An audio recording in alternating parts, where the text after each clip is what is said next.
Boa noite a vocês todos, meus irmãos. Obrigado por, mais uma vez, estar comigo aqui, dispor desse tempo para juntos buscarmos a Deus, adorarmos ao Senhor e refletirmos sobre a verdade que deixou Ele a nós revelada e assim registrada a sua palavra. Eu quero fazer um convite a você. Nós vamos fazer a leitura da palavra de Deus, livro do Apocalipse, capítulo 3, do verso 14 ao verso 22. Carta à igreja em Laodiceia. As escrituras dizem assim: Ao anjo da igreja em Laodiceia escreve: Estas coisas diz o Amém, a testemunha fiel e verdadeira, o princípio da criação de Deus. Conheço as tuas obras, que nem és frio nem quente. Quem dera fosses frio ou quente. Assim, porque és morto, e nem és frio nem quente, estou a ponto de vomitar-te da minha boca. Pois dizes: Estou rico e abastado, e não preciso de coisa alguma. E nem sabes que tu és infeliz, sim, miserável, pobre, cego e nu. Aconselho-te que de mim compres ouro refinado pelo fogo, para te enriqueceres, vestiduras brancas para te vestires, a fim de que não seja manifesta a vergonha da tua nudez, e colírio para ungires os olhos, a fim de que vejas. Eu repreendo e disciplino a quantos amo. Sê, pois, zeloso e arrepende-te. Eis que estou à porta e bato. Se alguém ouvir a minha voz e abrir a porta, entrarei em sua casa e cearei com ele, e ele comigo. Ao vencedor dar-lhe-ei sentar-se comigo no meu trono, assim como também eu venci e me sentei com meu Pai no seu trono. Quem tem ouvidos, ouça o que o Espírito diz às igrejas. Ore comigo. Nosso Deus, nos desafios que enfrentamos todo dia, nós temos o desafio, Senhor, da firmeza e segurança da nossa fé. Ó Deus, o Senhor tem constantemente, todo dia, trabalhado em nós, tem examinado os nossos corações e tem apontado diante de nós tudo aquilo que não agrada ao Senhor, Pai. Pedimos que continue, nosso Deus, a trazer sobre nós todo esse cuidado, todo esse amor, porque o Senhor nos disciplina pelo amor que o Senhor tem para conosco, Pai. Obrigado, Senhor, por esse amor. Voltamos a pedir pelos nossos irmãos que estão enfrentando dificuldades, pela morte de pessoas que fazem parte da sua família, de pessoas que amam. E pedimos, Senhor, por um governo mais justo, ó Deus. Pedimos, Senhor, por uma consciência maior por parte das pessoas. Pedimos, Senhor, o abreviamento desse tempo para que possamos retomar as nossas atividades com normalidade. E assim, Pai, nós agradecemos, porque no meio de toda essa situação, circunstância e dificuldade, o Senhor continua cumprindo as tuas promessas, essas que nós sempre estivemos seguros que não falhariam e não deixariam de ser cumpridas. Obrigado, Senhor. Guie-nos nesse momento de adoração. Para a honra do Senhor, Pai, em nome de Jesus. Amém.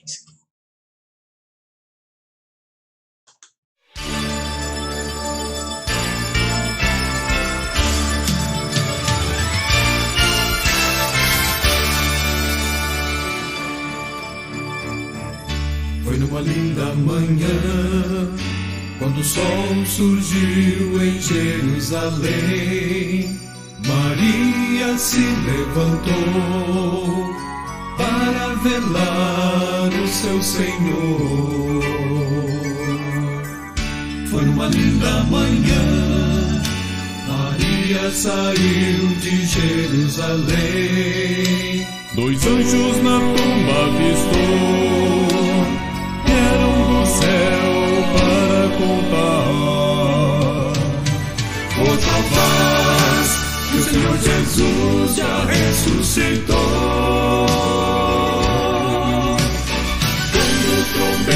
que estão a ressoar, toda a terra entoou Cristo vive.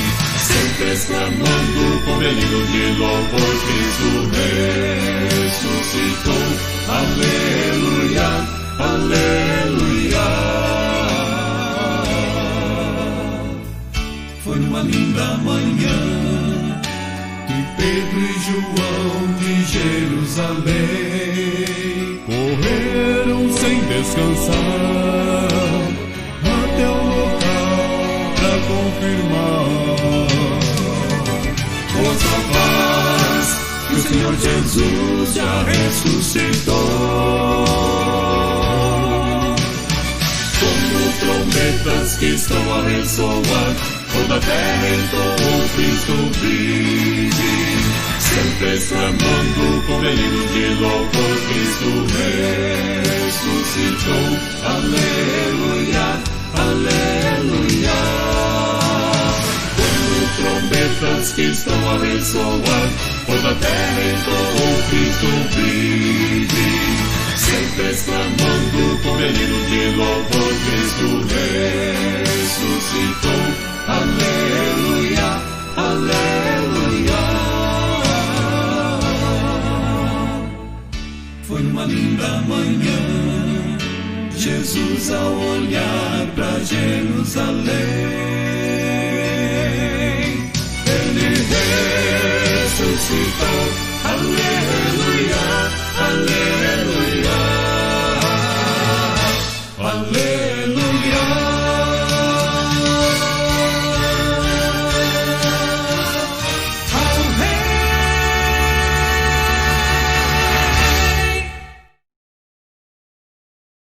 A carta que nós acabamos de ler, essa carta escrita à igreja de Laodiceia, ela está envolvida em um contexto maior.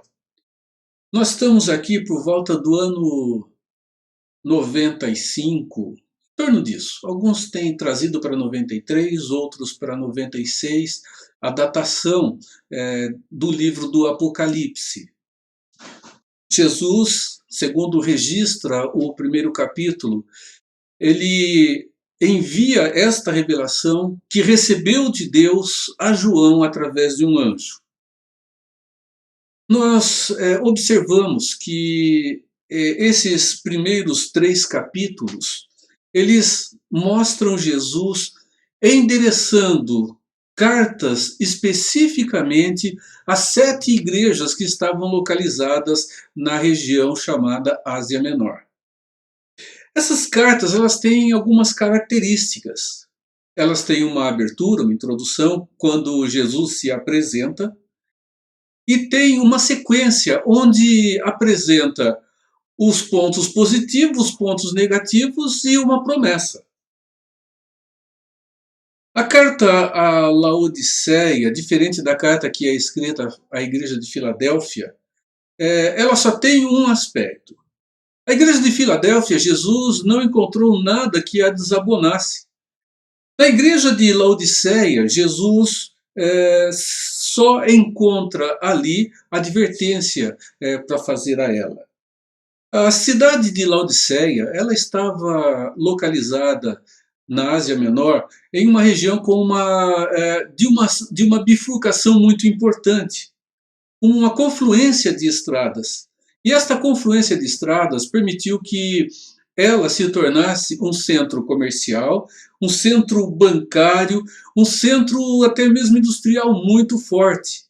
Então foi uma igreja que, junto com o crescimento da cidade, também cresceu. Uma igreja que considerava-se rica, uma igreja com recursos, uma igreja que tinha como se manter, como se sustentar tranquilamente. A cidade de Laodiceia, é interessante a gente observar, ela era tão bem posicionada economicamente que depois de um terremoto que destruiu uma boa parte da cidade, ela se reconstruiu sem a ajuda do imperador. É nesse contexto que Jesus escreve esta carta. E eu quero fazer um friso, um destaque aqui no verso de número 20, quando a palavra de Deus diz assim: Eis que estou à porta e bato. Se alguém ouvir a minha voz e abrir a porta, entrarei em sua casa e cearei com ele e ele comigo. As palavras de Jesus aqui, elas são oportunas. Jesus, ele metaforicamente diz: eis que estou batendo a porta. Se abrir a porta, eu entro e eu ceio com ele, ele comigo, e faremos um rico banquete. Irmãos, esse verso de número 20, ele tem sido entendido por muitas pessoas de forma escatológica. E a Bíblia de Estudo de Genebra também caminha nessa direção. Coloca-o dentro de um contexto escatológico. Quando a gente fala em contexto escatológico, nós estamos falando a respeito no futuro, daquilo que haverá de acontecer e se consumará. Então é um convite, olhando para esse aspecto feito por Jesus, olhando para o futuro, olhando para a consumação de todas as coisas. Então, dentro de um entendimento escatológico, nós vamos ver, então, a dimensão do reino se consolidando definitivamente, e ali a situação onde os efeitos do pecado sobre nós, eles já não existirão mais, onde as tentações, elas não estarão presentes mais sobre nós, Satanás definitivamente haverá sido lançado no lago de fogo e enxofre para também sofrer pelo seu ato de rebelião, e ali estarão também os ímpios. Nós, falando em futuro escatológico, nós estamos falando numa relação onde toda a criação de Deus, ela desenvolverá agora o seu máximo potencial, que é o que não acontece hoje, apesar de toda a sua beleza. Falamos sobre o momento final, onde os ímpios e os justificados sofrerão separação, onde os ímpios serão locados na morada eterna, as Escrituras falam sobre isso, e estarão no inferno. Falamos sobre os remidos, que serão locados também na sua morada eterna, na sua morada final, que as Escrituras descrevem como o céu. Escatologicamente, entendendo o Apocalipse 3:20, nós olhamos para o contexto onde todo o sofrimento ele deixará de existir, esse sofrimento penal que nós enfrentamos hoje, e não a limitação humana que temos, onde a ressurreição do corpo ela já terá acontecido. Nós olhamos escatologicamente e entendemos sim que pode ter esse contexto, que há esse contexto escatológico. Mas olhando aqui para o texto, nós observamos também que Jesus está falando a uma igreja, a uma comunidade.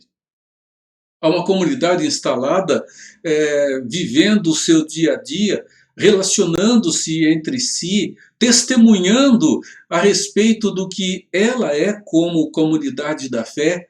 E olhando por esse lado, nós vemos também que não apenas escatologicamente esse verso tem uma dimensão, mas também ele pode estar apresentando aqui uma dimensão histórica para o momento quando ele é revelado.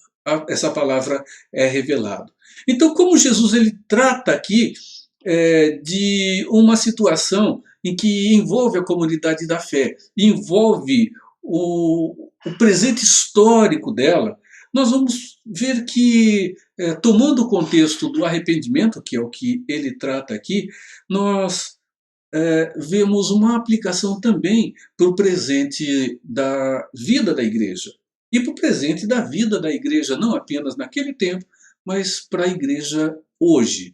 Ou seja, para nós, para os filhos de Deus que foram remidos, que tiveram agora a sua vida com Deus restaurada, receberam verdadeira vida.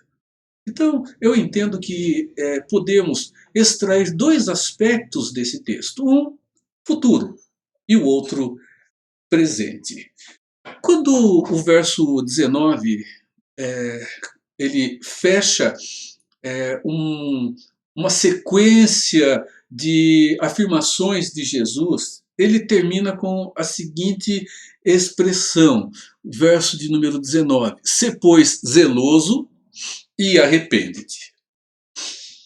Zelo e arrependimento. O contexto é um contexto de arrependimento.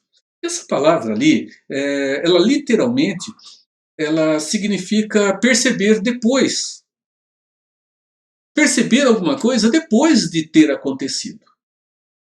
É a relação de consciência que nós devemos ter também quando tratamos do arrependimento, desse verbo que é usado aqui.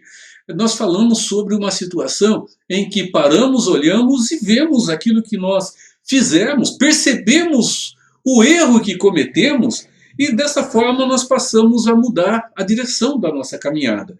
Ela significa aqui, de uma maneira mais objetiva, uma mudança de mente ou uma mudança de propósito. Então, a palavra arrepender-se, ela traz o sentido de tomar consciência agora de um ato cometido lá atrás, e esse ato, então, de tomar consciência, levar a uma mudança na maneira de pensar, numa maneira no propósito novo de vida e uma nova direção.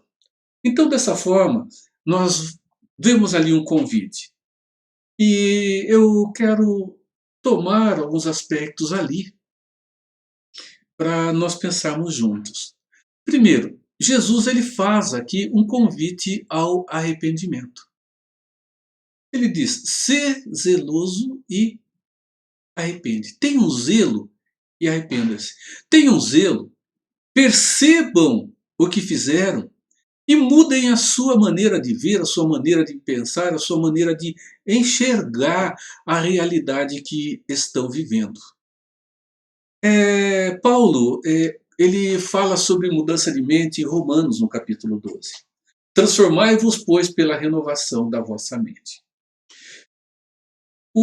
A mudança que precisa acontecer em nossa vida, e ela tem que acontecer, ela deve acontecer, ela é necessária que aconteça, porque nós não chegamos ao limite da estatura de varão perfeito, né? Ou da estatura espiritual que Deus quer de cada um de nós. Então, a mudança e a transformação, ela tem que acontecer em todo o tempo. Então, nós observamos Jesus fazendo esse convite. E Paulo diz: "Transformem-se pela renovação da vossa mente, para que experimenteis qual seja a boa, perfeita e agradável vontade de Deus." Para que experimentemos Deus. Não basta conhecer Deus apenas numa relação intelectual. Isso é muito pouco. Isso pode ser até mesmo nada para a nossa vida se nós não tivermos um experimentar de Deus na nossa vida dia a dia, momento a momento. Um avaliar constante das nossas atitudes, dos nossos pensamentos, e diante dessas atitudes nós percebemos tardiamente, né, que se percebe só depois do acontecido, e dessa forma mudar a nossa maneira de pensar, mudar o propósito do nosso coração, mudar a direção que de fato deve acontecer. Então, esse convite ao arrependimento, se nós o entendemos de maneira escatológica, Jesus está fazendo aqui um chamado ao arrependimento, um chamado à salvação, um chamado à mudança de vida, um chamado legítimo. Quando nós falamos no chamado da palavra de Deus, ou daquele chamado que funciona e é eficaz, esse chamado, ele é um chamado geral, é um chamado para todos. Indistintamente, todos são chamados ao arrependimento.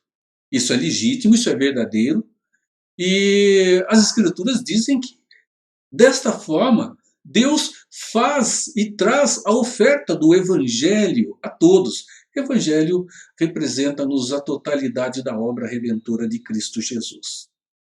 Então, se nós olhamos para esse aspecto, nós vemos o seguinte: todas as pessoas, elas precisam de salvação. Sem salvação, haverá condenação eterna. Então, você, eu, E todas as pessoas que existem são chamadas ao arrependimento e à manifestação de fé na obra redentora de Cristo Jesus. É reconhecer que é um pecador diante de Deus, sentir o peso desse pecado, e não apenas isso, mudar a direção da vida agora, tomando uma nova direção. Escatologicamente, arrependimento significa agora tomar consciência do erro cometido contra Deus, mesmo que não seja algo imediato e pontual, mas carregado, segundo o apóstolo Paulo afirma em Romanos, mostrando que lá atrás pecamos em Adão. E que pecando em Adão, nós todos nascemos nessa condição de pecadores, de rebeldia, nessa condição de agir sempre contra Deus, mesmo que as atitudes pareçam boas, porque as atitudes de alguém que não foi, que agora não vive para com Deus, não arrependeu-se, não manifestou fé, essas atitudes são para consigo mesmo. Elas não são atitudes para Deus, e isso não o glorifica. Então, escatologicamente, Jesus chama você à salvação, ao arrependimento, ao reconhecimento do seu pecado, ao curvar-se diante dele, a pedir perdão e a viver pela fé, a viver pela confiança em toda a obra redentora de Cristo, que envolve eleição, que envolve o destino final anunciado, que envolve pagamento de dívida, que envolve a ação dentro do nosso coração dando-nos vida, que envolve conversão, que envolve aprimoramento a todo instante, que envolve o ato final, quando todo o efeito do pecado será extirpado na glorificação. Já pensando no sentido histórico, meus irmãos, Jesus está chamando aqui a uma mudança de vida. A igreja de Laodiceia, ela tinha uma característica bem própria, né? As escrituras dizem que elas não eram nem frias, elas não eram frias, era uma igreja que não era fria e nem quente. Uma observação que é feita na Bíblia de Estudo de Genebra traz algo que historicamente nos ajuda, que chama a nossa atenção. Diz que Laodiceia era uma cidade abastecida por um sistema hídrico, onde a água chegava para a cidade através de dutos. Então essa água, que podia ter saído fresquinha da sua fonte, ela chegava morna até a cidade. E para alguns era até mesmo intragável tomá-la. Era uma água que dava ânsia, né? Uma água morna. Isso se contrasta com outras duas cidades. Se contrasta com a cidade de Herápolis, que tinha fontes termais ou água aquecida, água quente, e que servia para cura. Contrasta-se também com a cidade de Colossos, que era uma cidade que recebia a sua água das regiões montanhosas, água fresquinha, água boa e saborosa para se tomar, uma água gostosa. Fico imaginando aqui tomar uma água de canequinha na mina, né? Na bica, aquela canequinha de alumínio, coisinha gostosa, deliciosa. Fico pensando no balneário lá de Águas de Santa Bárbara, aquela água quente, gostosa, uma água com propriedades medicinais, que cura doenças de pele, uma água com uma leveza muito grande, que tem um poder diurético muito forte. Irmãos, olhando historicamente, olhando contextualmente a cidade de Laodiceia, e olhando para o que a Bíblia de Genebra nos apresenta, nós temos aqui uma relação contrastadora. Uma igreja, a Laodiceia, olhando para essa situação, era uma igreja indiferente. Uma igreja morna, uma igreja que não servia nem para que tivesse em si aquecidamente o poder curador de fontes termais, e nem o refrigério agora de águas frescas que trouxessem bem-estar àquele que toma. É uma igreja indiferente. Ela não tinha nem sequer o calor de uma igreja envolvida com o Senhor, de forma tal a levar as boas novas e trazer cura ao coração das pessoas que estavam feridas, e nem mesmo uma igreja que trazia em si a boa mensagem de Deus para trazer refrigério àquelas almas que estavam sedentas e cansadas. Uma igreja que nós diríamos hoje insonsa, sem sabor. Uma igreja que não fazia diferença em sua própria existência. Uma igreja crescente, uma igreja que entendia-se suficiente e ao mesmo tempo uma igreja indiferente à fé. Igreja com religiosidade. Uma igreja que existia, mas uma igreja que não fazia a menor diferença onde ela estava. Ela não manifestava o seu poder curador em Cristo e não manifestava também o seu poder de refrigério às almas dos sedentos. Vamos lembrar de uma coisa? Quando falamos em igreja, não estamos falando em denominação, estamos falando em pessoas. Pessoas que se juntam, que se unem e que se motivam entre si mesmas, que influenciam-se umas às outras. E dá para dizer, meus irmãos, que é como termos uma fruta ruim no meio de outras boas. Se você pegar uma laranja ruim e você colocar essa laranja podre no meio das outras, de maneira muito rápida ela vai fazer com que aqueles fungos que estão ali contaminem as outras e elas apodrecerão também. Irmãos, é assim. Pode ser um pouco diferente. Eu tinha um aquário e um dos produtos que eu usava era o azul de metileno como bactericida, né? Ele e o sal.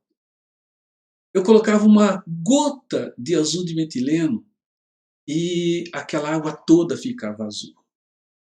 Irmãos, quando nós falamos igreja, nós não falamos de valor tão diferente, não.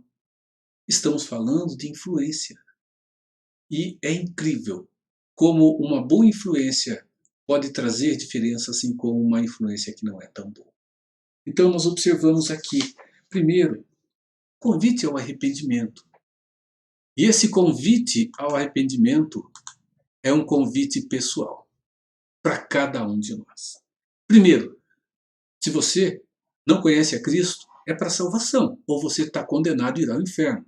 Se você está salvo, é o arrependimento, para que seja sal e luz, para que manifeste o poder curador e refrigerador de Cristo aos corações. E para que você também lembre-se que vai ter que prestar contas, para que a sua prestação de contas ela seja boa. E nós observamos que este verso também traz uma promessa muito grande, é a oferta da graça. Irmãos, no sentido escatológico, nós temos aqui a promessa da vida eterna. A promessa de que agora o que está reservado para os filhos de Deus está assegurado. Nem olhos viram, nem ouvidos ouviram o que Deus tem preparado para aqueles que o amam. É muita bênção de fato, porque aquilo que fora perdido no paraíso passado será restaurado no paraíso futuro, quando aqueles que estão no Senhor viverão maravilhosamente a herança eterna prometida em Cristo Jesus. Irmãos, é para o momento que virá. Meus irmãos, a promessa de comunhão com Deus de forma que não se separa. Jesus disse a Nicodemos, porque Deus amou o mundo de tal maneira que deu seu Filho, para que todo aquele que nele crê não pereça, mas tenha a vida eterna. Jesus é o caminho para a vida eterna. Não existe outro caminho. Não existe outro caminho para a comunhão com o Pai. Jesus disse, eu sou o caminho, a verdade e a vida. Eu sou o caminho, a verdade e a vida. E ninguém vem ao Pai se não for por mim. Não há outro caminho para chegar ao Senhor. Absolutamente. Não há outro caminho para chegar ao Pai. O caminho é Jesus Cristo.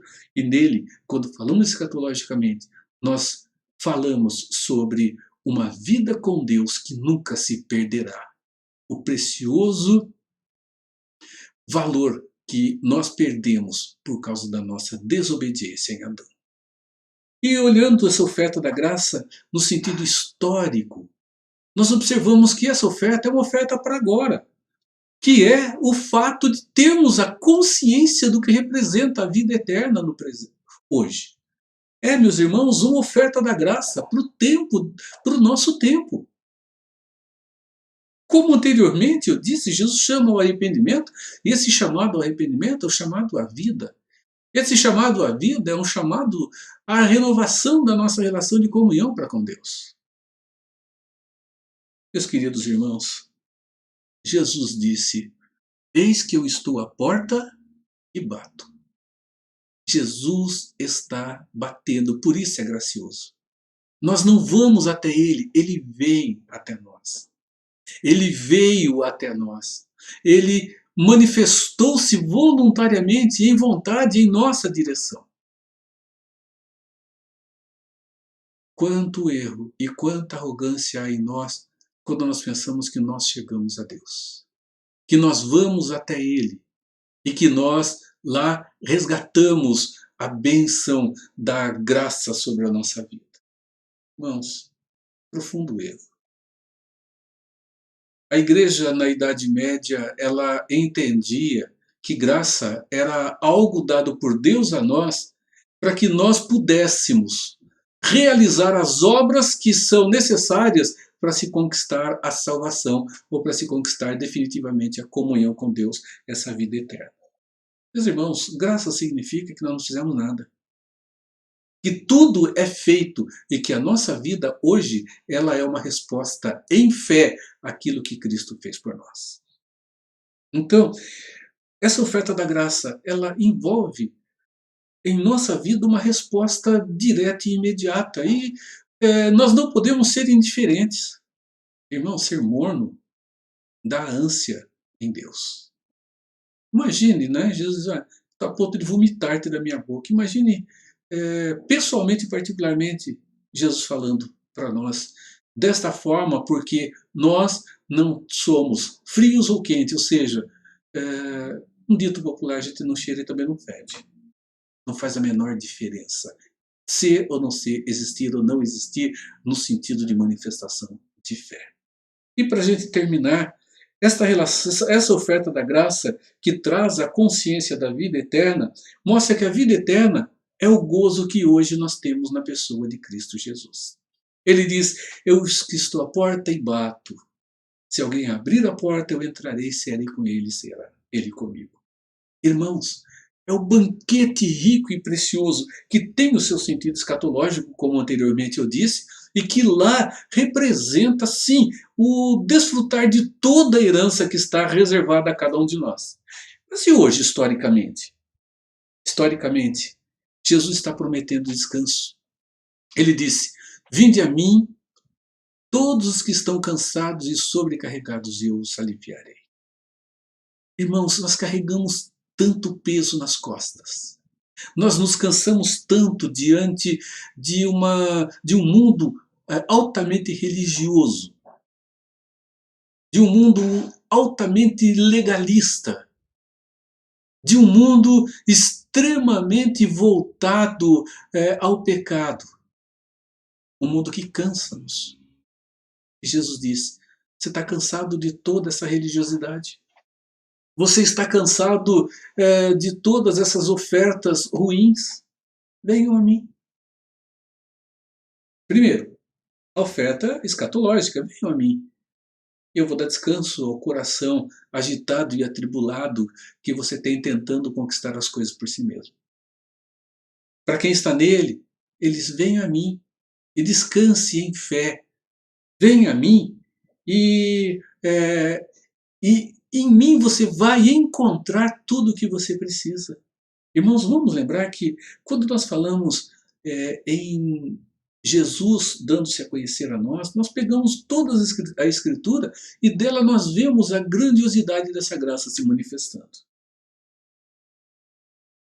Então, a vida eterna é o gozo em Cristo. Esse gozo em Cristo vem numa oferta de descanso. Você está cansado? Confie no que Deus tem lhe afirmado através das Escrituras. Afinal de contas, o justo vive pela fé. O justo vive pelo que ele acredita e não pelo que ele faz. Segundo, esta oferta da graça, a vida eterna, que é o gozo em Cristo, traz a nós ânimo. Jesus disse aos seus discípulos: tenham um bom ânimo. Eu venci o mundo e vocês também serão vencedores. Vitória em Cristo é uma vitória da fé. Quem é o que vence o mundo, senão aquele que crê que Jesus é o Filho de Deus? A fé que vence é aquela fé que confia em todos os valores graciosos que Deus nos apresentou. Irmãos, Jesus nos anima a continuar, mostrando que este é um trilho que vale a pena ser trilhado. Jesus oferece descanso nele, oferece ânimo para continuar a caminhada e oferece segurança, porque ele disse: eis que estou convosco todos os dias até a consumação dos séculos. Eis que estou convosco, eis que eu não os abandono, eis que eu continuarei com vocês todos os dias até que os séculos terminem, depois por toda a eternidade com ele. Então, historicamente, a nossa caminhada aqui em Cristo, se você confia nele e exclusivamente nele para uma relação com Deus, você só não está descansando nele porque você não está querendo buscar esse descanso. Você só não está buscando nele o ânimo porque você está esperando de uma outra fonte. E se não há segurança, não é porque ela não esteja já conosco, mas porque nós não estamos conscientes dessa segurança que nos envolve.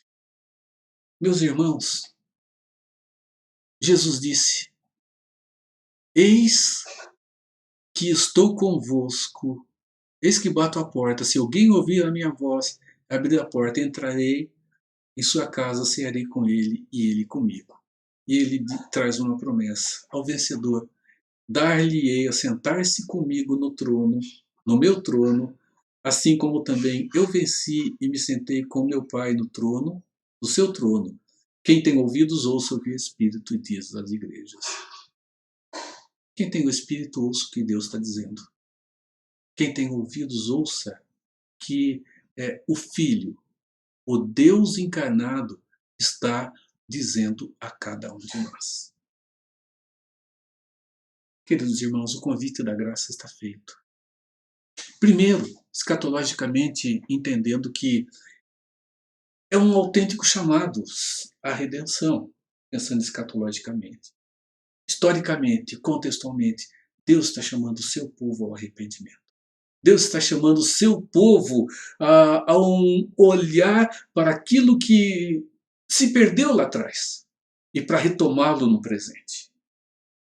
Irmão, ficar em cima do muro não dá certo. Pé em duas canoas, coloque o pé em duas canoas, elas se abrem e você cai na água. Então é melhor estar numa canoa ou em outra.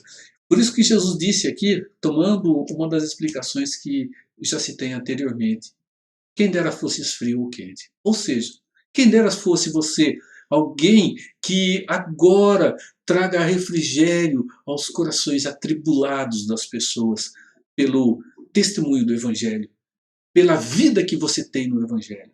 Quem dera fosse quente, e pudesse agora trazer, através da sua própria vida, cura aos corações enfermos pela realidade do pecado.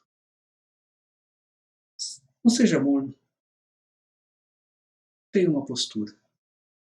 Pé em duas canoas é perigoso. E uma coisa que nós devemos tomar cuidado. A suficiência que julgamos ter, ela pode nos condenar. Nós observamos nas cartas do Apocalipse isso. E observamos na igreja de Laodiceia. Irmãos, uma igreja que acha que já está bem, que já está no topo, que está tranquila, tome cuidado. Quem pensa estar em pé, tome cuidado para que não caia. Irmão, se você em Cristo está se achando já maduro o suficiente ao ponto de baixar a guarda, tome cuidado, porque você pode tomar um belo soco no queixo e ser nocauteado dentro da presunção. Humildade. Avaliação sempre da vida. Mudança e transformação. Deus abençoe você. Deus te renove. E atente ao convite de Jesus. Diz que estou à porta e bato. Se alguém ouvir a minha voz e abrir a porta, eu entrarei em sua casa, cearei com ele e ele comigo. Amém. Nosso Deus, gratos somos porque o Senhor tem nos exortado ao arrependimento em todo o tempo.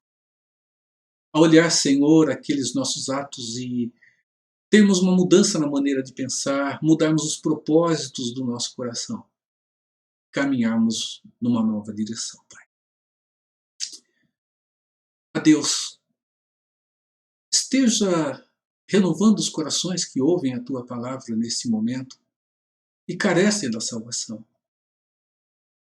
Senhor amado, que o Senhor esteja transformando essas vidas. Vidas que estavam nas trevas, levando-as para a sua maravilhosa luz. E aqueles que já vivem na tua maravilhosa luz, Senhor, que não fiquem tentando viver na escuridão. Ó Deus, não nos permita caminhar na mornidão da nossa vida de fé. Ao contrário, que nós sejamos nas mãos do Senhor refrigério para corações que estão tão conturbados. Sejamos, Senhor, instrumento curador para aqueles corações que estão machucados. Use-nos para a honra e glória, Senhor. E, Pai, leve-nos constantemente ao arrependimento, em fé. Pedimos em nome de Jesus. Amém. Mais uma vez, amados irmãos, que a graça de Jesus Cristo, o amor de Deus, o nosso Pai, e a comunhão do Espírito Santo seja com a sua vida, com a sua família, o seu lar e com todo o povo de Deus, agora e sempre. Amém.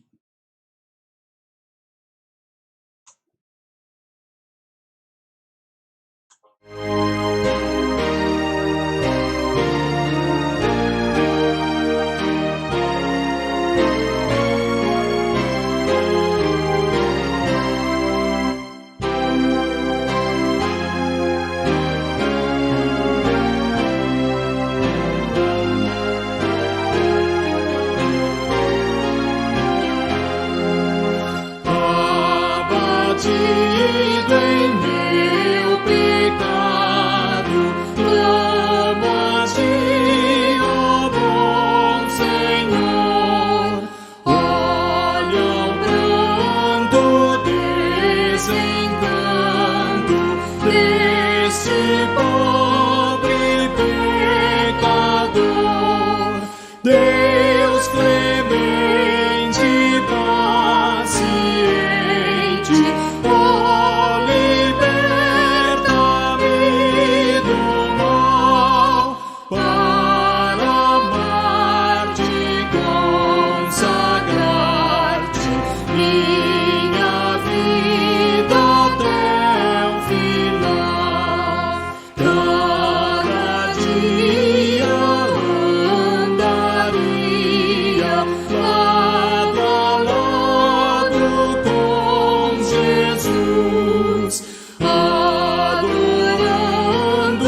nosso Deus de luz, mas ligado ao pecado, como posso andar, Senhor, dos contritos, dos delitos, vem tirar ao Redentor.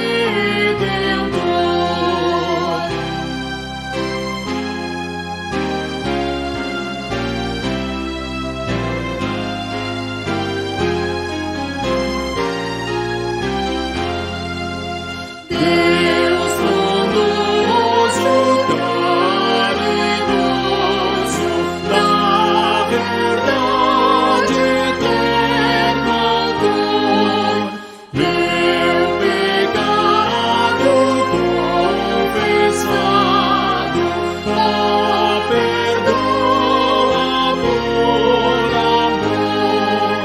Deus clemente, Pai do crente, esperança eterna luz,